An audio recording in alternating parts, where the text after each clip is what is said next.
SSC ২৭ YouTube বা ফেসবুকে ঢুকলে একটা কমন শব্দ শোনা যাচ্ছে, সেটা হচ্ছে কামব্যাক। অর্থাৎ তোমাদের এখন কামব্যাক দেওয়ার একটা প্রাইম টাইম চলে এসেছে, কারণ তোমাদের এসএসসি পরীক্ষা খুবই নিকটে। কিছুদিন পর টেস্ট পরীক্ষা হবে। সো এখনই হচ্ছে কামব্যাক দেওয়ার সর্বশেষ একটা সুযোগ। কিন্তু বিভিন্ন জায়গায় যেভাবে বলা হচ্ছে মাত্র 10 দিনে ফিজিক্স শেষ করে ফেলো, তারপর হচ্ছে একটা ভিডিও দেখেই পুরো বই শেষ করে ফেলা, এই সমস্ত মাস্টার প্ল্যান দিয়ে আসলে কামব্যাক হবে না। কামব্যাক দেওয়ার জন্য আগে কামব্যাক দেওয়ার যে স্ট্র্যাটেজি, সায়েন্টিফিক ওয়ে, সেটা তোমাকে আগে বুঝতে হবে। ওই ধরনের ভিডিওগুলো হচ্ছে মোটিভেশনাল হাইপ বা একটা ফেক মোটিভেশন দিবে, যেটা দিয়ে তুমি কিছুক্ষণের জন্য মোটিভেটেড হয়ে একটা রুটিন বানাবে। 12 ঘন্টা পর একটা রুটিন বানাবো, কয়েকদিন পরে সেই রুটিন তুমি আর নিজেই মানতে পারবে না। কারণ আমাদের ব্রেইন বা আমাদের বডি সেভাবে কাজ করে না।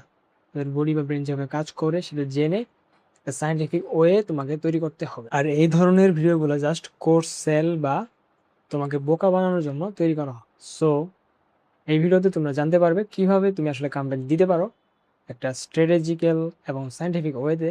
So let's get start. বাজারে প্রচলিত ফেক কামব্যাক রুটিনগুলো দিয়ে তুমি আসলে কোনো কামব্যাক দিতে পারবে না। এগুলো হচ্ছে তোমাকে বোকা বানানোর জন্য এবং কোর্স সেল করার জন্য। মূলত এই ধরনের কামব্যাক রুটিন ফলো করে তুমি রকেটের মতো ক্র্যাশ করে ফেলবে, তখন তুমি আর সেই অবস্থা থেকে বেরো হতে। আর এই ফেক কামব্যাকের একটা ডার্ক দিক হলো, তুমি একদিনেই সব শেষ করে ফেলতে চাও। সকালে ফিজিক্স, দুপুরে কেমিস্ট্রি, রাতে বায়োলজি পড়ে একদম শেষ করে ফেলার একটা টেন্ডেন্সি চলে আসে। কিন্তু আমাদের ব্রেন তো সুপার কম্পিউটার না যে একদিনে সব শেষ করে ফেলতে পারবে, তাই না? সো এর জন্য তোমার প্রয়োজন বেসিক, ধীরে ধীরে আগানো। তাহলে তুমি আস্তে আস্তে আস্তে আস্তে নিজের যে গ্যাপগুলো সেগুলো রিকভার করে করে একদম প্রাইম যে সিচুয়েশন, প্রাইম যে অবস্থা সেটাতে আসতে পারে। যদি একদিনে সব শেষ করে ফেলতে চাও, তাহলে তোমার অবস্থা হবে এই ছবিটার মতো। তোমাকে অনেক কিছু ইনপুট দেওয়া হবে, কিন্তু তুমি কিছুই ভালো করে প্রসেসিং করতে পারবে না, যার কারণে তুমি আউটপুটও ভালো দিতে পারবে। তাহলে এবার আসো কিভাবে রিয়েল কামব্যাক দিতে হবে। রিয়েল কামব্যাক দেওয়ার কিছু ম্যাথমেটিক্যাল এবং লজিক্যাল ওয়ে আছে, ঠিক সেভাবেই তুমি একটা কামব্যাক দিতে পারবে। সেগুলো নিয়ে আমরা আলোচনা করব। তোমাকে আমরা 3টা রুলস বলবো, যে 3টা রুলস মেনে চললে তুমি একটা রিয়েল কামব্যাক দিতে পারবে। রুল নাম্বার 1 হচ্ছে চ্যাপ্টার এলিমিনেশন।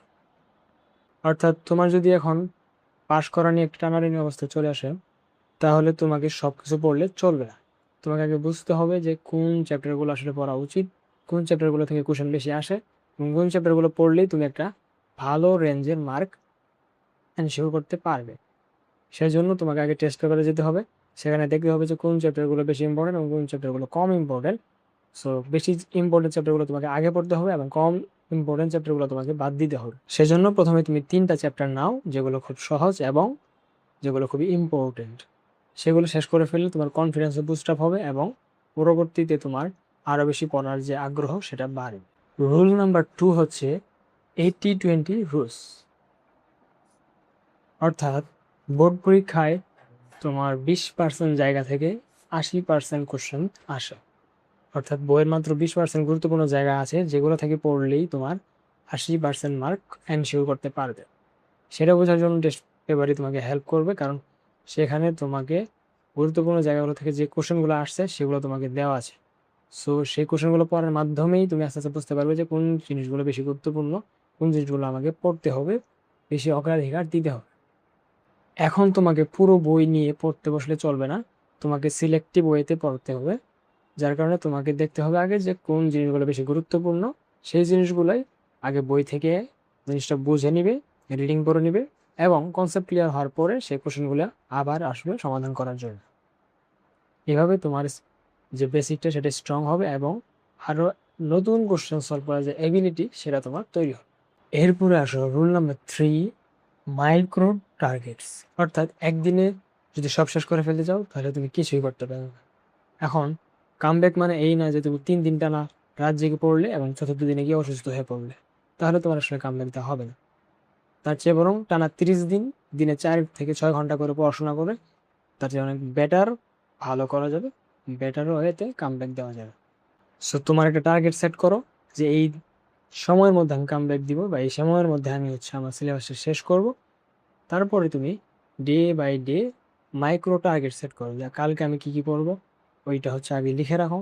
কী কী ওয়েতে তুমি সেটা শেষ করবে, কোন কোন লেকচার দেখতে হবে, কোন টপিকটা তোমাকে বই থেকে পড়তে হবে এবং কয়টা কোশ্চেন তোমাকে সলভ করতে হবে। এই জন্য তোমার যে কী পরিমাণ সময় প্রয়োজন সেটা একটা আন্দাজ করে সেটা লিখে রাখ।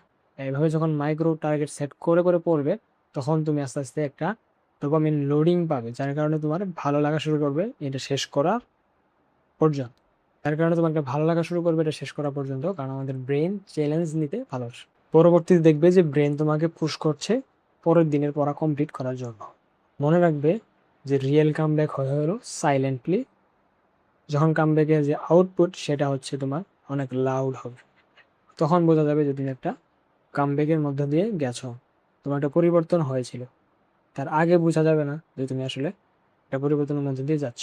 সো আজ থেকেই প্রতিজ্ঞা করো যে আমি কামব্যাক দিব, এবং এই রুলসগুলো ফলো করার মাধ্যমে তুমি একটা রিয়েল কামব্যাক দিতে পারবে। আর কমেন্টে লিখে যাও যে আমি কামব্যাক দিব, তাহলে তোমার কামব্যাক দেওয়ার যে একটা ধারণা সেটা ইনক্রিজ হবে।